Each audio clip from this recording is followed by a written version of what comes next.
This is Down to the Wire 513. Chicago Sky yesterday in some shocking news, at least shocking to me. Me as well. After one season, Teresa Weatherspoon is out as Chicago Sky's head coach. I did not see this coming at all. I think what she's done with this young team in just 1 year had them on the verge of the WNBA playoffs. I think they would have made the playoffs if they didn't get riddled with injuries late in the year. Yep. But I would call this a first successful season for her as head coach. But apparently that wasn't good enough for Chicago Sky's management, and she's out. So for me, I would just say it sucks because, like I said, I was a fan of Coach Spoon, but I'm curious to see what direction they're going in. Because, like I said, I think she was just on the verge of getting the best out of that team. Like I said, it's only been 1 year. So yeah, I don't know what they expected. Yeah, don't know what they expected for the first year. You got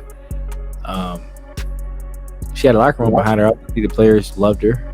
I think that showed in their post games. And every time they talked and they're asked about Spoon, they did nothing but praise Spoon. So I have no, unless there was something going on behind the scenes that we didn't see, as far as with her coaching staff or with the personnel there, something we didn't see. We can't speak to that. But as far as everything that was public facing, this is a terrible decision in my opinion. It's their first year. They midway or after or right before the All-Star break, they traded one of their best scorers in Marina Mayberry. Traded her away to the Connecticut Sun for not that many good pieces back. So I'm not understanding what they thought was going to happen here. Like you mentioned, they almost made the playoffs. Angel got hurt at the end of the season. Like I said, you traded away one of your best offensive players, one of your players to your shots. There's nobody else in the offense is really that good on their team, honestly, except for Kennedy Carter. And she got her. She got her too. Yeah, she missed some games too. Like when she went down, and then you go trade away your second best scorer, and Mayberry made no sense. Like this organization is operating terribly right now. I'm not sure what they're doing. Well, I know what they are doing is making Angel Reese not want to be there after her contract is up. She's gonna want to walk and go somewhere else, and I can't blame her for that if she decides to do that. Because right now you're making terrible decisions. Yeah, I mean, hell, we joked a little bit off air, like just Angel Reese's comments about her getting fired, like hell, like you would have thought she passed away or something. Like, yeah, I read it last night. I'm like, damn, I was asleep when it happened, so I didn't see the headline. I wake up and I see the tweet. I'm like, yo, what the fuck? Did she pass away and I missed this shit? And I go through the tweets and I'm like, oh, okay, everybody's talking about this is overload with the sentiments here. But this is how she felt about it. I thought it was a little overload too when I found out she got fired and not, God, thankfully she didn't pass away. Right. But it's like I said, the players obviously loved her, man. They had, great feelings for her and they wanted her to be the coach. So the fact that you're doing away with her, probably didn't consult none of the players, which they don't have to. They're the team management or whatever. They don't have to consult the players with that decision. But it just makes me think, maybe something behind the scenes happened. But last season they had Kalia Cooper there as well. They lost Kai. She's one of the best scorers in the league. Mm-hmm. So you lose her. You bring in two rookie bigs. It's coming in. It's gonna be projects. Obviously, they're not gonna come in averaging 20 points. They come in playing hard. Then midway through the season, you trade one of your best offensive guards. What do you expect to happen? Yep.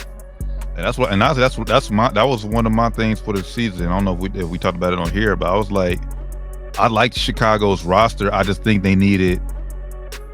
And I thought Mayberry was that wing. Like, I know she could shoot, but like if they could have, like how we talked on, I think we talked about this Friday, like. They had like a good wing score, another wing like score, like almost like a 3-and-D type player. I think you mentioned on off air. Yeah, I mean that's the only person that comes to mind when I think of that. Yeah, somebody like her, somebody that come in, play defense, shoot, knock down open shots.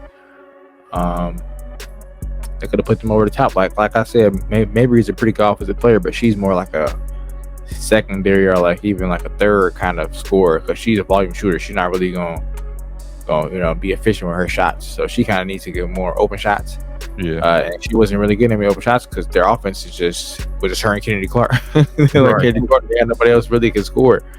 So they're kind of loading up on her. So her shots, she wasn't too efficient. But still, you lose that offensive threat out there. It's not gonna make you better. So I'm not sure what they were thinking trading her away.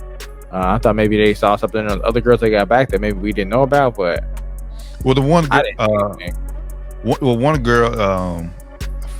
I forget her name. I'm about to look her up.